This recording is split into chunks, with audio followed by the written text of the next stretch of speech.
Okay, welcome back. So now I'm going to talk about the part two of working with the beginner. I know after I went through, I was like, oh, there's a couple things. I tend to either go really long or I keep it really short. And I wanted to keep it short because I wanted to respect your time. So maybe you got through the first video and you're like, yo, let's move on to the second one. We're going to get to the experience one, bet you haven't heard that in a while. All right, so let me get into this. Okay, you guys ready? Here we go. What's up? It is Callie B. It is Coach Callie B. Yep. And it is another softball podcast. In today's episode, I'm going to be sharing with you the part two, not of the experienced pitcher, but the beginner pitcher. There were a couple things after I listened. I was like, oh, snap. Yep. I know you've already pointed it out. I didn't even need you to tell me. I figured it out on my own. Oh my goodness, girl. Well, let's get into the grid of this and figure out what I missed in the first one. Let's go. Okay, I'm gonna add my background music. Boop. Added. Boop. You like all the noises? I know, it's so lovely. Okay. All right. So as I was listening, I was like, I talked about the foundation. Now, as you guys can gather, the foundation is a big thing for me. I like to tie in my faith. Like my foundation in God is a big part of everything I do. So when I seem to be doing something over and over again and I'm expecting a different result, I'm like, hello, God, okay, I got it. All right, there's my faith. Like, help me. Like he's been there the whole time. I'm just trying to figure it out and do it on my own. Eventually I'll figure it out, right? Eventually I'll figure it out to not do that anymore. But for pitching, the foundational things that a pitcher learns, this is where it is going to take them all the way through their professional career if they go that far. For me, because of the genetic clotting disorder that I was diagnosed with when I was 20 due to a blood clot in my head that was 98% occluded. That means 2 more percent, and the whole left side of my brain would have blown out. Okay. So praise you, Jesus, for putting that clot in my head because that was the identifier of the genetic clotting disorder. Now, because of that, I've been on blood thinners for 21 years. Okay. So if that wouldn't have happened, my goal was to continue to play 2 more years of college ball. Then I wanted to try out for a pro team. And then I wanted to go try out. I know, prepare yourself for this because, yeah, I wanted to try out for Team USA. See, I grew up with the GOATs like Lisa Fernandez, Dot Richardson, Michelle Smith. Like these are the ladies I actually got to watch like live in Oklahoma City. It was phenomenal. It was in that moment. I think I was 14 at the time. I knew that I wanted to go on and play professionally, but God had a different plan for me. So, yet again, my foundation in faith has directed me and kept me on his path, just like when I'm teaching a pitcher. Okay, so I stressed a lot on like the foot presence as far as which one is your push foot, which one is your pull foot. I talked about the 3 different ways that is ordained from little league, rec ball, all the way to professional ball, but some places only let you do it one of 2 ways. Okay. Let's see. I covered drills, warm-up drills. I covered how many pitches your pitcher should be throwing from the mound prior to pitching the game. I covered the amount of time it's going to take to do the warm-up for your pitcher to be warmed up to throw pitches, to throw strikes in the game and not use her first inning as her warm-up. But one thing I didn't stress on was the grip of the ball. And I know for some of you, you're probably listening to the first episode and I left you hanging, and I apologize for that. So with that, let's get into this grit of the grip. So there are 2 ways to hold a fastball. There is over the rainbow, over the horseshoe, over the frown. Again, yes, with the metaphors, or the side of the C. And I teach the side of the C, and I'm not talking SEA like the ocean C. I'm talking the letter C. So a lot of times a great conversational piece to start with pitchers, especially the ones that are learning, is you ask them, hey, how many C's are on the ball? So for those of you that are watching, you can see me flipping this ball. For those of you that are listening, I'm going to count them as I flip this ball. So there's 1, 2, 3, 4. There's 4 C's on the ball. It's that simple. So they're going to find the letter C. And they're going to take their first three fingers, I mean, their middle three fingers, and first place them on the upper part of the C, not the lower. Okay. And you want it so you don't want it to where it's running into the middle of their second set of knuckles. Okay. You want it to be their fingertips just over to where they can actually feel the grip of the laces. Okay. Then they're going to take their thumb and they are going to put it on the inside lower two seams. So for those of you who are watching, sorry, it's all crazy blurry. Okay. So because whenever you grab a ball on the C, you're always going to have a C with your hands as well. It's a crazy concept. Lots of C's going on around here. We're talking letter C, not the ocean, just in case you're just popping on now. Okay. You're going to put that thumb on the two seam. Okay. Not the one that is closest to the hand, but the one that is furthest from the hand. Okay. And then for the pinky, just depending on your pitcher's size of hands, it's usually going to fall again on the opposite lace that the thumb is on the other side. I know for those of you who are listening, you're like, what the heck is she talking about? Okay, let's go medical terms. The thumb is going to go on the medial aspect of the ball, and it's going to go on the inferior seam. Hopefully that helps you out. Then the pinky is going to actually be touching what is the superior seam on the thumb. The pinky is going to be touching that same lace, but on the lateral side of the ball. Oh gosh, I hope you guys got that. If you guys have questions with that, like literally, I will shoot you, like find me through Instagram at Coach Callie V and be like, Coach, I don't understand it. I'll shoot you a video. I'll give you a picture, whatever you need. I'll just show you because I know for those of you listening, you're probably like, what the heck? Okay. All right. So that's a fastball grip. That's all you need to worry about when you're working with a beginner pitcher. The changeup will come later. All right. So remember to build their house. This is the house that they're going to live in for a long time, as long as they're pitching. So you want it to be a solid house. Again, this is where I love to use that metaphor. And the metaphor I use in this is the good old Bible story about building your house on sand or building your house on rock.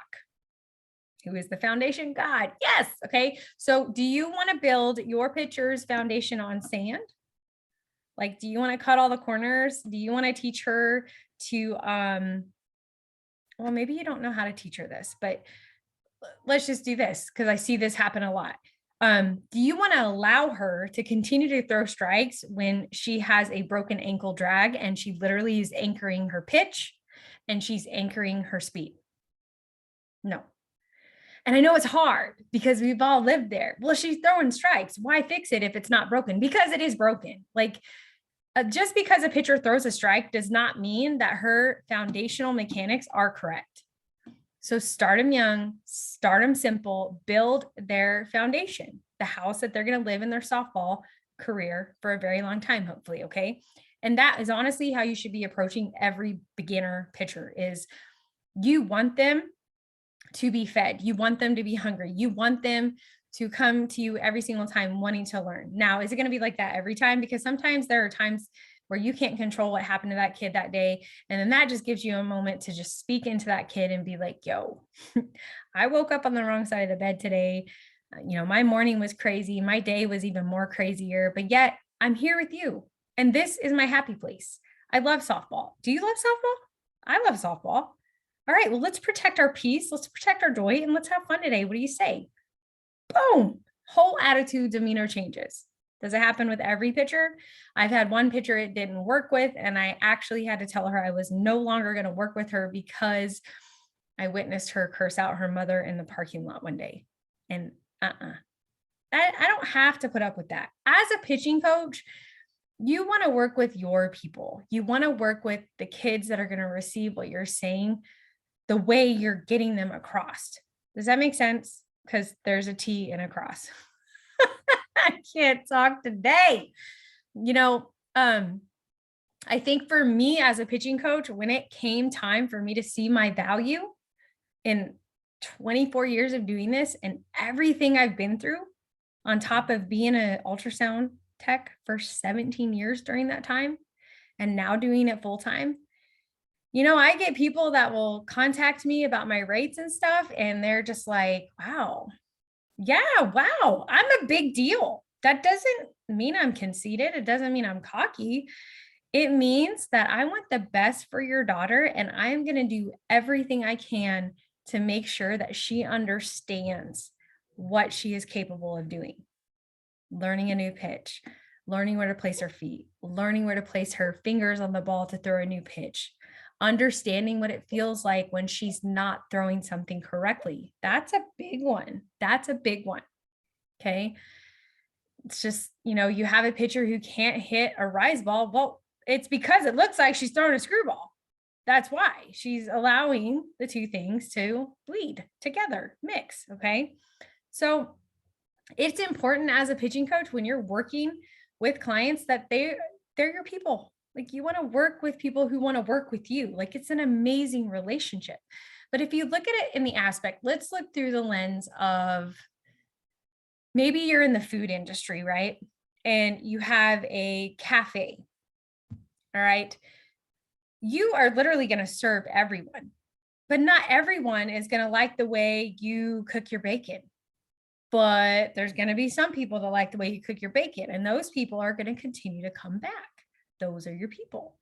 All right. So in a sense, as a pitching coach or a hitting coach or an infield coach or an outfield coach, it is your job to make sure that each client who is blessed to be with you, because you are a gift, right? You are a gift to them, just like they're a gift to you. Don't downsize yourself. Don't degrade yourself. Don't make yourself feel guilty for asking what you're worth. Just don't. Like, you have paid the price. You have played the game. You have worn the jerseys. You have succumbed to the injuries. You have overcame the adversity that took you out of the game. Okay. That's me. I had to work through that. So one of the biggest qualities about me as a pitching coach is I have seen adversity more times than I would like to admit it. And I have looked it right in the face, and I have decided every single time to just keep getting back up. That's not an easy task to do, especially when not only are you a pitching coach, but you're a wife and you're a mother and you're a daughter and you're a friend, right? And you're a sister and you're a cousin. And somewhere in there, you have this ability to mentor. It's amazing. Okay. So when you're working with the beginner pitchers, understand this. They are scared. They are nervous, and nerves and excitement, right? Fear and excitement kick off the same neurons in our brain. They kick off the same feeling. So this is a great opportunity to connect them, right? To say, hey, everything you're feeling right now is completely normal. Instead of being scared, I want you to be excited and watch their whole demeanor change. It's a big thing that happens. And when you create that connectivity with that kiddo, oh my gosh, amazing things come out of that relationship. For instance, my first client, I was 18 years old. It was my senior year of high school. She was 12 years old. Her dad reached out to me. I still remember the field, the place, the time, everything down to him paying me. I remember receiving that in my hand going, wow, I did this, And I was like, okay, I'm good. Like, and I insisted because my parents were like, no, you just need to. And then he was like, no, you are going to teach my daughter. I've watched you pitch. I come to your high school games. I love how you handle yourself on and off the field. That's the kind of pitching coach I want in my daughter's life. Well, lo and behold, that pitcher went on, had an amazing high school career. I actually got to coach her one of her years in high school. Then she went on to play 4 years of college ball at the NIAI level. She was a top returning player multiple weeks in the row, so much so that she had capped out at the college she was at for 2 years and decided to make a transfer. And she ended up ending her college career on a bang. Now, this is where it gets even more crazier. She's my best friend. I know. Like she is my sister from another mister. It's so bananas. Her kid calls me auntie. My kids call her auntie, right? It's crazy. But that's the type of relationship you want to form with your kiddos. And when you're working with the beginner pitchers, not every one of them is going to be with you like forever. That is something I'm learning down here in the new environment of the pitching coaching world is people get super antsy and they get very impatient and they want things done now. But the reality of that is, I'm going to blow your mind. Let's take a major league player. Let's take a baseball player, okay? What does he do? And he's a hitter, okay? What does he do before every game? He hits over and over again, right? He has this little rhythm. He does his thing to get himself to feel confident. Who does he pay to hit with him every week? His hitting instructor. Okay. Pitchers for the MLB do the same thing. They have somebody in their life that is coaching them still. And these are grown men. Okay. So, what does that tell you about a bad habit? What does that tell you about bad mechanics? It should be telling you, well, at least it tells me, and I know you may receive it differently because there's always three sides to every story. There's yours, mine, and what actually happened. But my hope is that you understand that when you don't have somebody instructing you and working with you at least a week, every week, those bad mechanics creep in, just like bad thoughts, fears, anxiety, they can overcome us. Well, bad mechanics, pitching, love to creep in. Because guess what? The world loves us when we're throwing strikes. Doesn't matter if we broke our ankle and anchored it. Doesn't matter. And when I say broken ankle, I don't mean like you literally broke your ankle. I mean, like if I were to still frame you and look like the medial aspect of your ankle is becoming one with the ground, that's a broken ankle. You should be dragging laces down. Okay. Another simple concept that you can do with beginning pitchers. Okay. So if you are a coach and you have been doing this for a while, I hope that this revamped you and gave you a sense of peace in making the decision to be bold in your calling and to not live out in the aspect of it's my way or the highway, because that's ego driven. Okay. I have been around coaches and I have coached with coaches who are ego driven, and it's really hard for me to like truly be myself because their ego is so big. I'm like, yo, I'm gonna be over here. Just let me know when you need me. Like, hi. Okay. I don't do well with that because I don't operate from ego. Now everybody can. Everybody can. We all have the ability to operate from our ego. Like, well, she did this to me, so I'm doing that back to her. That's all ego. That's vendetta. That's spiteful, blah, blah, blah, blah, blah. Okay. For me, I don't want to operate from ego. I want to operate from the desire for a young female athlete to see what she is capable of doing on and off the field. That is where I operate from. Okay. So if you're a coach and you're wanting to really spend time with these girls and teach them how to pitch correctly, I would love to help you with that. If you are a parent and you are local, and as far as local, just find me at calivsoftball.com. And maybe you would like to get your daughter in with some sessions with me. That's a really good place to start, is a beginner's clinic. All right. So with that, if you are working with a newbie pitcher, lighten the load, keep it simple. Okay. Think about the foundation where the feet are. Remember the grip, the C grip. There's 4 C's on the ball. Okay. And they're going to flip it.